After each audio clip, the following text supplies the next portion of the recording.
Just some numbers of concern that we've learned of today. We understand that mga almost 900 private schools were not able to reopen for the school year, 865 if I get it right. And as a result of that, 58,000 students are not going to school, and 4,000 teachers are not going to have any work for this school year. But let me zoom in po dun sa mga teachers themselves. Kasi that's part of the infrastructure ng ating educational system, the teachers. With these 4,000 teachers not having any work this school year, what's going to happen next year? Are we going to have a shortage? Are we still going to have those 4,000 teachers hanging around for the next school year by next year? Or are we going to have a problem? Actually, Ed, this is really a problem even prior to the pandemic. Yung migration ng ating mga teachers from the private school moving to the public school system. So actually, yung 4,000 na yon, hindi lang sila yung affected, no, dun sa mga nagsara na schools, kundi even those that remain open, they are also affected. Most of them receive reduced pay since March, or also many of them are actually on a no work no pay scheme because of the non-operation of the schools and non-payment also of the fees, no? And the shortening of the academic year last year. We're talking about 300,000 teachers in the private schools. So we're not only talking about the 4,000. Yeah, 300,000. 200,000 na nawalan ng trabaho, no? Hindi naman po lahat nawalan. But, Sir, can you break it down for us, that number? Yeah, yung 300,000 na yon. Can you break us? Yeah. Yung 300,000, ito yung total number of teachers in the private education sector, yung private schools, no? And most of them are receiving reduced pay or no work no pay since March. Dahil po nag-open tayo August lang, no? Tapos meron tayong reduced school year, no, last year. So we can assume na lahat sila talaga affected, yung 300,000 na yon, no?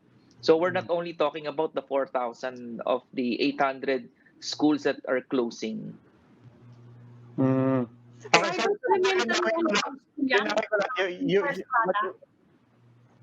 school and elementary and high school lang ba yan o pati higher education?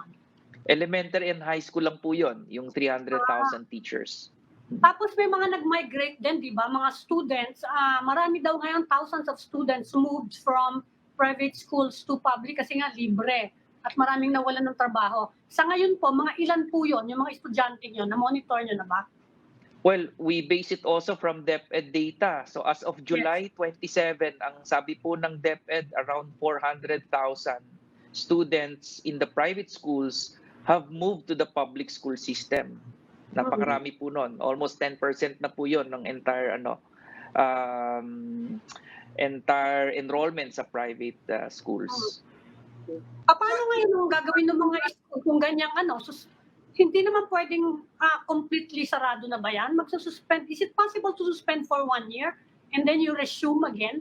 So, temporary ba yan o permanent closure na? Kaya nga Kapag po kasi kapag ikaw ay voluntarily nag-suspend ng operations, pwede ka pa rin makabalik. Kaya lang, medyo mahirap yun kasi babalik ka ulit sa permit phase. No? You will have to go through that tedious process of getting that government authority to operate. Kaya marami rin kahit hirap na, gusto pa rin talaga nilang ipagpatuloy dahil they don't want also to lose the goodwill, they lose their students. Mahirap makabalik. Pero nevertheless, talagang maraming hindi kakayanin. So, yun nga po, ayon sa DepEd, 865 ang hindi magbubukas ngayong taon. Kami yung tanong pa rin, yung mga hindi nagsara, those who are still trying to tread water and trying to survive and try to get past this phase, how are they surviving? I mean, in the meantime, bukas sila, but I imagine reduced ang enrollment and binabaan nila tuition. I mean, what other pain points are there even for those who have not closed? Well, marami silang ginagawang paraan na lamang, no, para makapag-survive.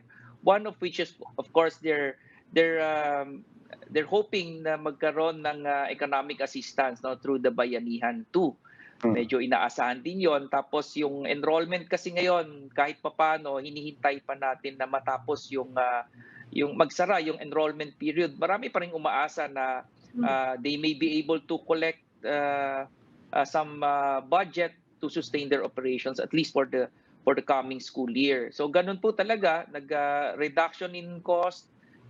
Yung iba, extreme measures, nagle-lay off na ng mga empleyado, nagbabawas ng closing also certain programs. So talagang cost cutting dun sa mga nakakapag-survive pa.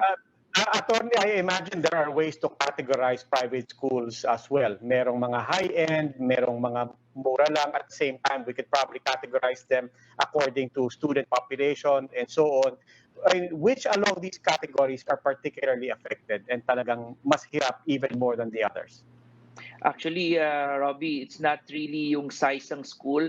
Kasi ngayon ang observation namin, actually in some regions, mas hirap yung mas malalaki, no? Because they have to maintain a huge number of staffing, personnel, marami silang facilities. So mas nahirapan sila, mas agile yung mga smaller schools. Pero ngayon, pag tiningnan natin talaga yung mga schools affected, more on the elementary, no? Those who are offering basic education. Dahil doon, maraming hindi na talaga nag-enroll because they involve yung younger pupils, diba? So yung some parents really they no longer continued with their education this year.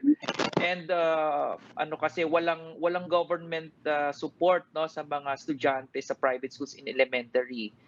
At marami yan, no? 1.2 million ang ating students in elementary. So most of the schools that closed and most that I think did not enroll are really from the lower levels. Nasa elementary po yan, regardless whether big or small schools.